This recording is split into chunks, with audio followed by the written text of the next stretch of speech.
Hello, today I'm going to show you how to make a simple Python program that can write a linear equation from points on a graph.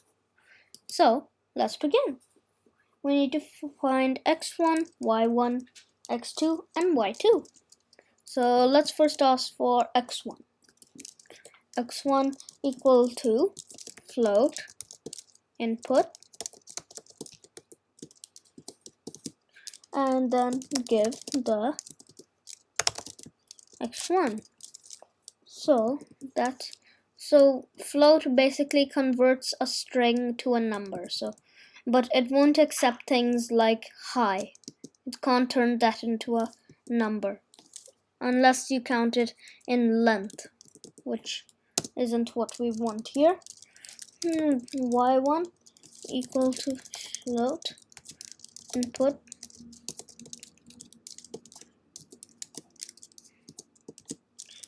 give the y1 x2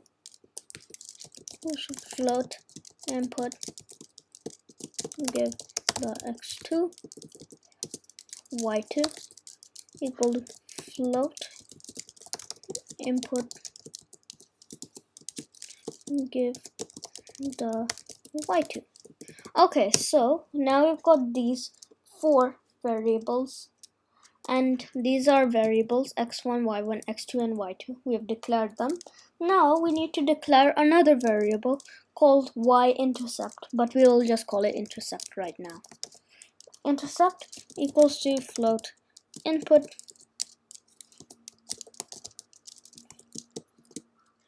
and give the y-intercept. Okay, so now we'll take the y-intercept too. Now we will be finding the equation. How will we do that? So we need to now make three more variables. X equal to x2 minus x1, y equal to y2 minus y1. So this is just simplifying the thing we're about to do next, which I'll be calling part 1. So this makes it easier to read code. So we're just making it a bit compact. Y divided by x. Okay, so you may notice that this is actually a gradient. This is the gradient formula to find the gradient. So yes, we are using that right now. Now we'll be making if x equal to 1, and colon represents that it's the end of the condition we're making, right? So if now we'll make a new variable called show. So this will be showing a kind of string, right? So show equals to str y. So str converts it to a string. So this will make things easier in the future. So let's say we have 9, but it's in a string form. Now str converts it into 9. However, now it's a string. Now a Python can put it together with another string, which is what we'll be doing to show the equation at the end. So now equals to str y. Let's space that out, make it a bit cleaner. Okay, now we'll be writing else. Will be colon. So show equal to str y. So now we are using the y, and actually we can leave out part 1, I think, for now. I think we can leave it out in this program. That's the gradient formula. However, we just need to use the x and y values actually, so there's no point of putting part 1 as a variable. So show str y and plus this slash plus strx. So this has convert x and y to string. This is all we need right now. Now we have created our first if else. So this will make things easier. So it will give you the exact equation of what you would need to write if you were writing a linear equation.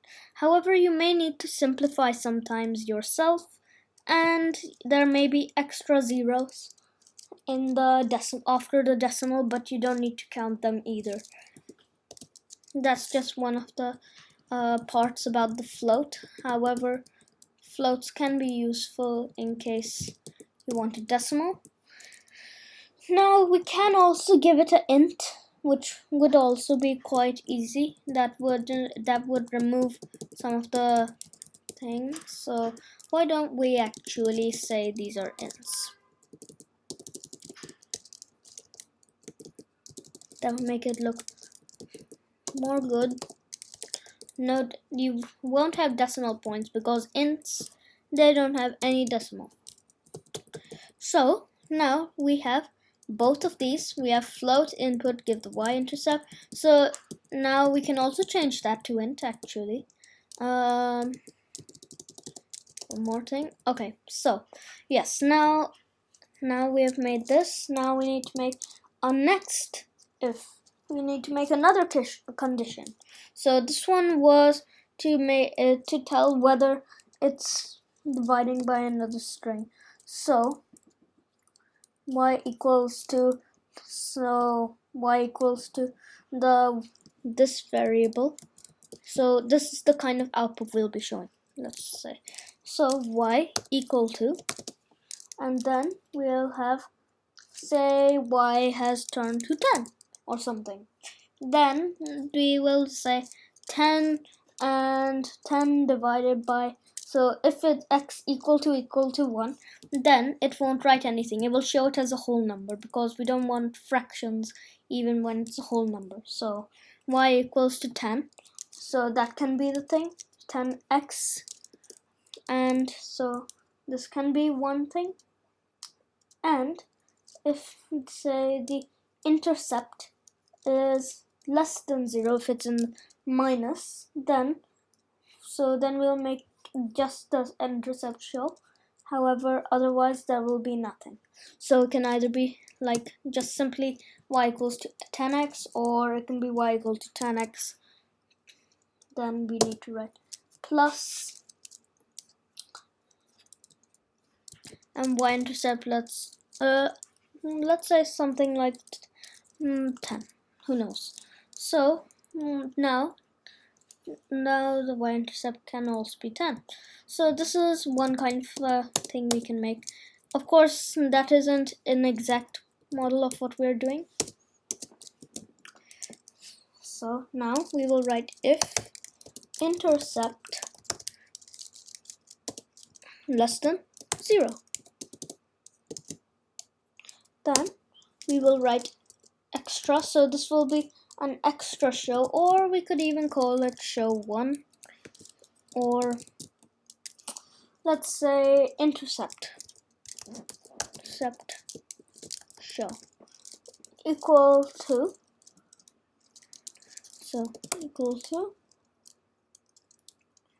str intercept.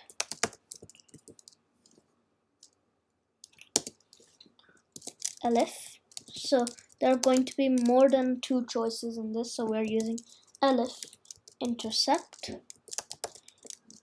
equal to 0 extra equal to nothing. So it will show nothing because it's 0. There's no point in showing plus 0 or minus 0. So next we will write else extra equal to, we'll be writing this, plus str intercept. So this str, it combines it just like we said before, and the spaces so that it doesn't come directly on the plus sign. Right, so now next thing we'll be doing is printing it out, because now our program is finished. Print, then we'll write this y, because we'll always be finding the y, equal to, then we have space, then we need to write plus, show, then we need to write another plus, this, and yes, actually this x plus extra. So this means that now it should work. So let's see. So let's say an x1 would be 60. Let's say y1 will be 0. Let's say x2 will be 70.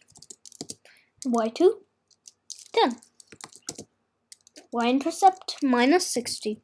So now, oh, okay, so let's see what has happened. Extra, so let's actually not write extra, let's write intercept show.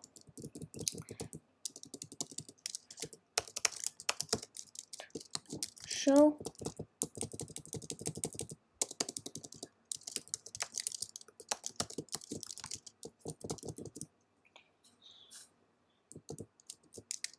intercept show. Okay, so now it should work. So 60, 0, 70, and 10. Y-intercept is minus 60.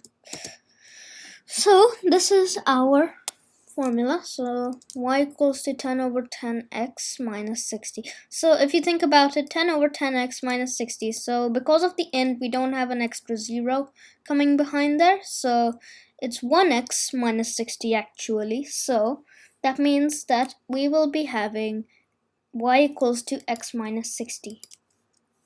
And you can see it plots this graph in Desmos. So we can see that it has 60 here, the x, then we have the x1 and y1, x2 and y2, and the y-intercept is here.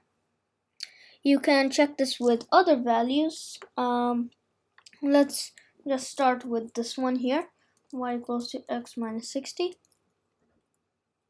Say we want to try something a bit smaller, like, so right now I'm doing it on 4-quadrant plane. However, this can also work on a simple graph. So x1 will be 3, y1 0, x2 4, y2 1, y-intercept minus 3.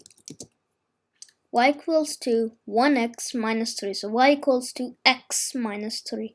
Now, there is one way we can eliminate this 1. So that could be that instead of writing x all the time, we can instead put a if else to make sure that when we add the intercept show, I mean the simple show, then it will not put the show anything if it's an x. So like if x equals 2, so this can show if it's a fraction. So say it's many decimals, it can be 2 over 4 even, that can show here as a fraction. So in case we get a fraction sometime, then we can also display that. You can try it with yourself to change the show so that when the x is equal to 1 exactly, then it will just, instead of showing y at all, instead of showing it, it should show nothing. So let's try that. Say it's nothing. Okay. when x equals 1. Let's see, how will this work out? So 3, 0, 4, 1, intercept minus 3, x minus 3. Okay, so now we have, because of the equal to 1, when it's 1, it won't show 1x, but it will give you y equals to x minus 3. And we can check this here, y equals to x minus 3. And if we zoom in, you should be able to see this. Okay, so thanks for watching. Bye.